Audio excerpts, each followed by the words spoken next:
京城真有这么大的算盘吗？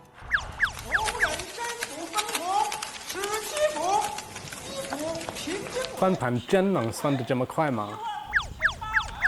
让我们去看看吧。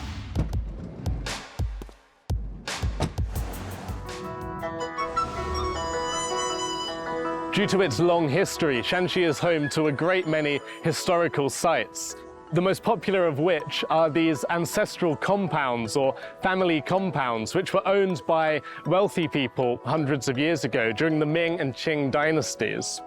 One of the most excellent examples of one of these compounds is the one I'm visiting today, which belonged to the Chow family, which was a wealthy merchant family a few hundred years ago in this area. This family's business started really simply in Inner Mongolia's Baotou city. Up there, it was a simple business selling tofu. However, not long after that, they diversified into other areas like animal feed, and due to their pragmatism and ingenuity, ended up doing so much more, even pioneering new financial institutions like draft banks.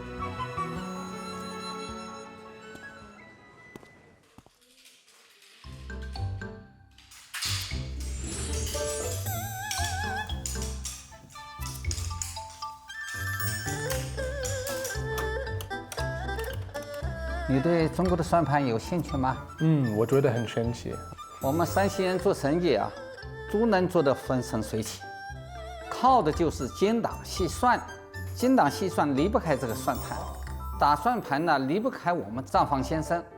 这个叫档，1档、2档、3档，也就是他们计算的那个个、十、百、千、万、10万，它可以计算无限数。下面是1、2、3、4、5，一共是5个竹子，这一个竹子顶下面的这个5个，是为了计算的方便呢，都有口诀的。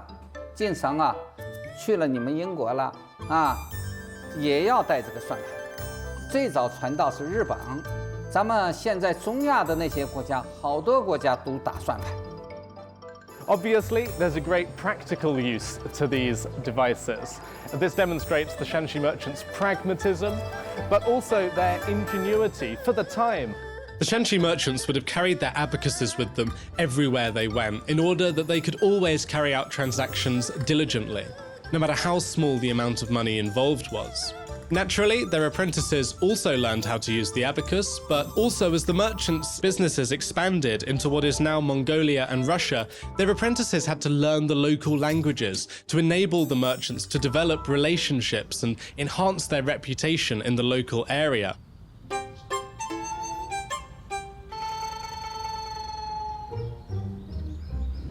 这位先生，你从哪儿来？我是英国的，叫 Reese。哦，瑞斯先生，我是这乔家大院的主人，姓乔，名志庸。我很好奇，乔家靠着什么把生意一步步做大的呢？乔家人就是把这算盘打好了，把每一分钱都花好了、用好了，才有了一份大家业。中国算盘非常神奇。我说的算盘可不只是算盘的精打细算那么简单。作为商人，更重要的是审时度势、务实经营。不管买卖大小啊，在我们晋商眼里，那可都是商机。Mr. Chow told me that the Shanxi merchants' pragmatism was also reflected in the sheer variety of businesses that they became involved in order to meet the needs of their diverse customer base. They would operate whatever kind of business local customers wanted. For example, Mongolian herders particularly favored tea that had been processed into giant bricks, and one large Shanxi business established workshops to process and sell tea in this way as huge bricks that they particularly liked. The merchants also cut sturdy twill cloths into various sizes to meet the needs of these herders, alongside providing services as well, such as bartering, crediting for goods, facilitating tea horse trade, and even acupuncture or medical treatment for locals. It was by catering to the diverse needs of their clientele that the Shanxi merchants were able to expand their businesses into overseas markets such as Russia, Europe, America, and Southeast Asia, selling everything from bricks of tea and coarse cloth to running grain shops, inns, banks, exchange shops, and beyond. 我今天来乔家大院，还想看看咱们的大算盘。哦，这种大算盘是我们乔家每3年给股东分红的时候才用的。这个大算盘在哪里？你可以去那边看看。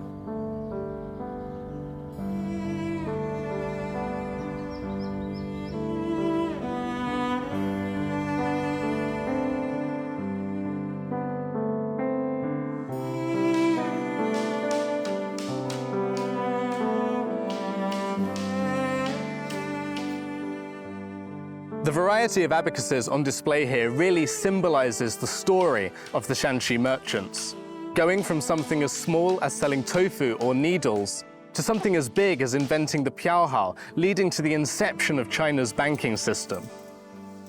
These abacuses also show us that in all their endeavors, the Shanxi merchants valued pragmatism above all else.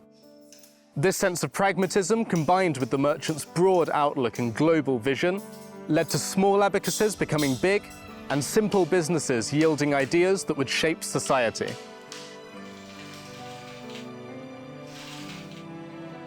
It's certainly the largest abacus I've ever seen.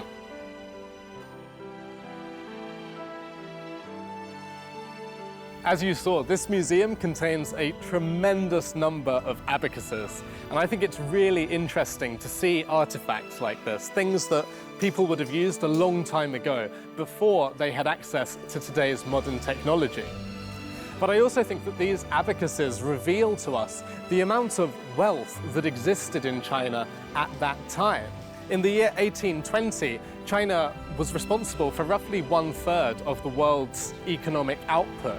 German geographer Ferdinand von Richthofen, in his book China, he wrote about the Shanxi merchants, describing them as having superior abilities in carrying out financial calculations and also in entrepreneurship overall.